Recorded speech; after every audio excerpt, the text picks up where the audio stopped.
This is the Ainslie Street Reconstruction Public in-person meeting number 2.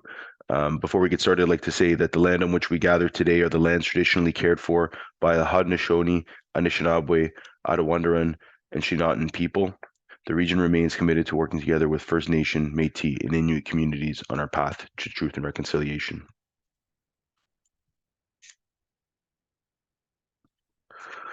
As I mentioned, this is in-person public meeting number 2. We had a virtual public meeting in November. We've reviewed comments, and we are now moving forward with our second public consultation, and look forward to receiving and compiling comments after this meeting.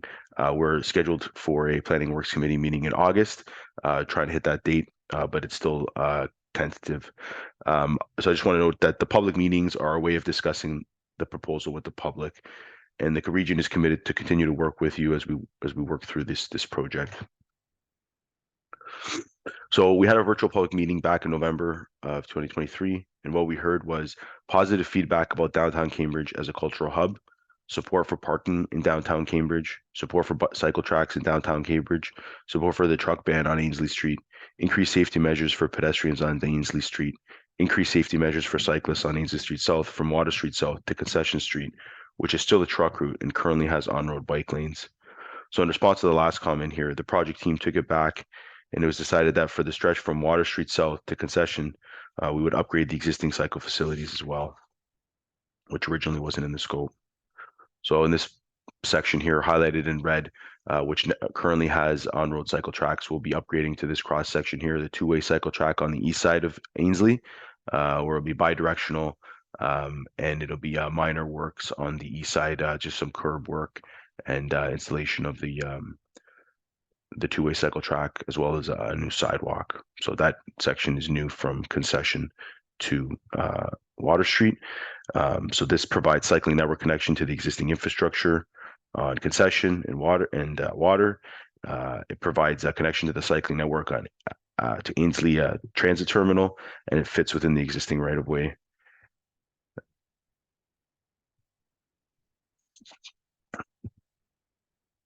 For the remainder of the corridor, we are all still looking out from Concession to Simcoe Street to implement the one-directional cycle track on either side of the road, and we'd have to remove parking in order to do that on Ainslie Street. So this is the cross-section that we're proposing for the rest of the corridor from Concession Street to Simcoe Street.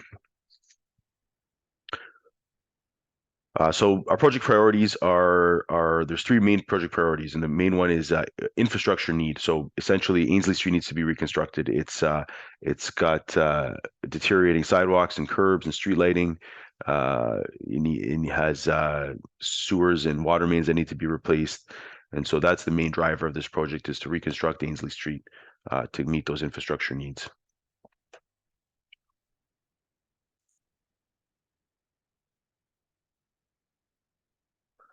The second priority is meeting the pillars outlined in our strategic plan. So the 2 main pillars for this project are climate-aligned growth and equitable services and opportunities. So in line with our climate-aligned growth, we want to improve the pedestrian facilities and sidewalks. We want to foster car alternative options and use a climate adaptation lens to reimagine the infrastructure. Also creating equal service and opportunities, ensure services are inclusive, accessible, culturally safe, and appropriate. The design is equitable. We want to design equitable regional services and meet local community needs, and explore new models of service through community collaboration and partnerships. Our third project priority is downtown building, and economic vitality is something that the region is committed to fostering, both during and after construction. The region is committed to promises outlined in the City of Cambridge's master plan, including creating inviting downtowns that connect and complement core areas and neighborhoods where people want to live, work, and visit, emphasize connectivity and active transportation choices to help people travel and beyond and through the city through various modes of transportation.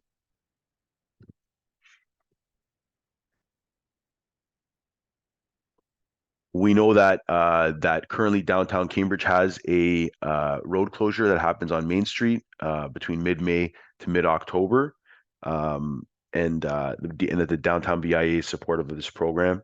This program is congruent with fostering economic vitality, and the proposed cycle tracks would create more of that connectivity with Ainslie Street, drawing shoppers in from farther away without having to worry about finding parking lot or on-street parking.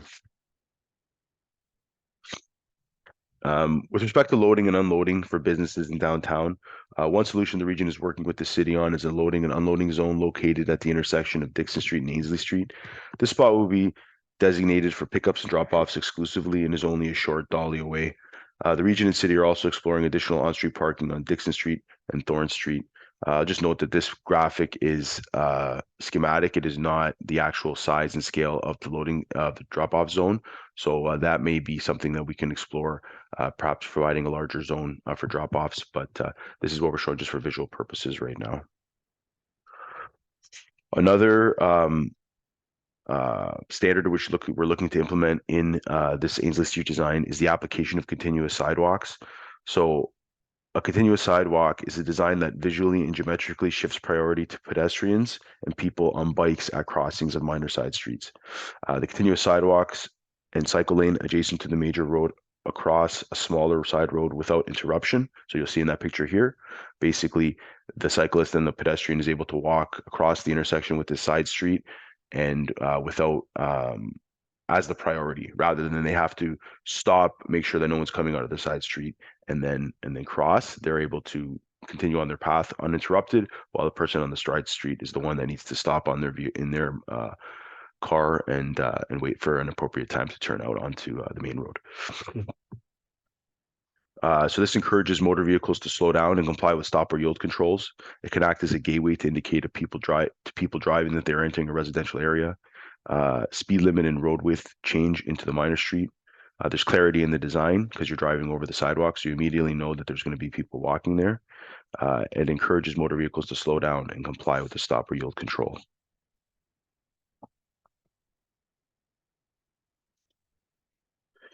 An example on Ainslie Street would be here at Bruce Street. So Bruce is a minor street, and Ainslie is the main road. So we would continue the cycle track and the sidewalk across Bruce Street, and the person coming down Bruce would have to stop at the stop bar. And then they would have to probably mount a little bit of a hump to get over the sidewalk and the cycle track and then onto the main road.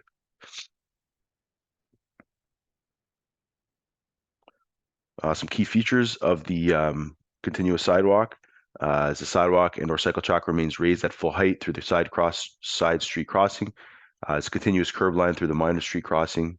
Sidewalk surface and cycle lane is unbroken across the minor road and beyond. The end of the side street is obvious because you'll see a sidewalk and a cycle track there. Nothing to suggest that there's anything other than a sidewalk and a cycle lane. No changes to material, no lines and no markings. And a steep ramp onto and off the sidewalk to enforce the slow turns. Also, streetscaping will be a part of this project and will comply with the Downtown Cambridge Urban Design Guidelines. We're looking to increase the pavers, upgrade the street lamps and the trash receptacles. As we know, there's not a lot of room for streetscaping on Ainslie, but we'll do our best where we can to implement these elements. In regards to the stone pavers, if you're looking at this image, you'll notice that the stone pavers are placed between the cycle track and the sidewalk, and this is the same type of aesthetic that would be going for on Ainslie Street. The next steps include include this meeting, which has happened, and then the Regional and Council Planning Works Committee meeting in August 2024. We're currently have a survey open on Engage. If you could please fill it out. It's located at this part here, so you can scan the QR code. It'll bring you to the Engage page, or if you're viewing this online now, you've probably already been to the Engage page. But if you scroll to the bottom, you'll see that there's this survey button. That you can press and conduct a survey, provide your feedback. Currently, the survey is going to be open until June 30th. We may look at extending that moving forward. Again, my name is David DiPietro, Senior Engineer with the Region of Waterloo. Please subscribe for project updates, and I hope that this presentation was helpful for those of you who are interested, and I look forward to a great project and receiving those comments. Thank you very much.